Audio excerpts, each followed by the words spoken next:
This week I bring you another translation. This is Replacement by Tor Ulven.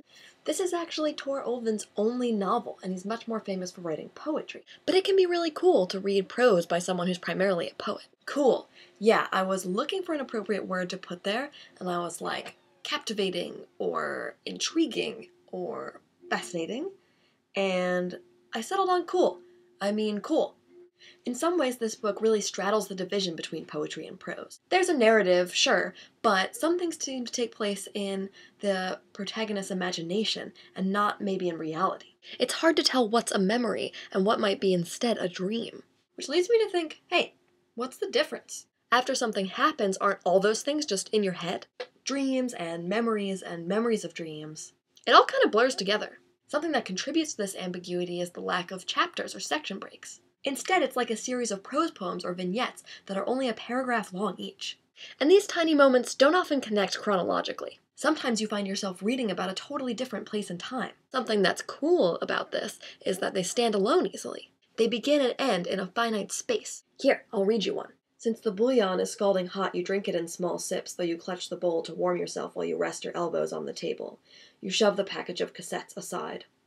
You don't know why you went and bought the damn things after all this time. It's not like you've got anything left worth recording, you think. You'd originally planned to record moments of your life, but you're not living life anymore. It's like you've been shelved, placed in storage, stuck in a meat locker, and the only sound in a meat locker is the hum of the motor. The same hum day after day, never growing louder, never growing softer, just the sound of that motor.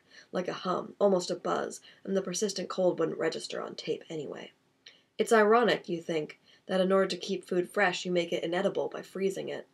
You're not hungry. The water's boiling. The two sausages in the pot have split their skin.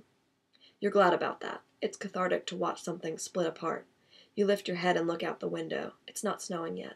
So I'm not sure if these are memories or actual events or just idle thoughts and wanderings. But maybe the point is that we don't need to answer that question.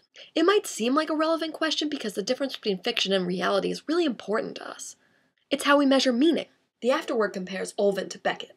Like Beckett, this is a depressing story, but it has some funny moments. It's about an old man in his apartment thinking about the past or his own fantasies. But it's the simple things that are funny, the way he talks about the effort of turning on a light switch. Where once in his life this might have been a simple, insignificant action, now there's a lot of labor involved.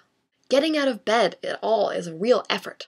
But maybe even more than this dark humor, what makes Ulven like Beckett is this exploration of where and how we find meaning. With this very old man as a protagonist, perhaps Ulven's response to all this is that we never stop searching. That maybe we can never answer that question fully. As our world changes and we change, we have to readjust, replace our old meanings with new ones. This is a constant process, a constant rewriting and remaking to the very end of our days. That was Replacement by Tor Ulven, and you're watching Brave Little Books.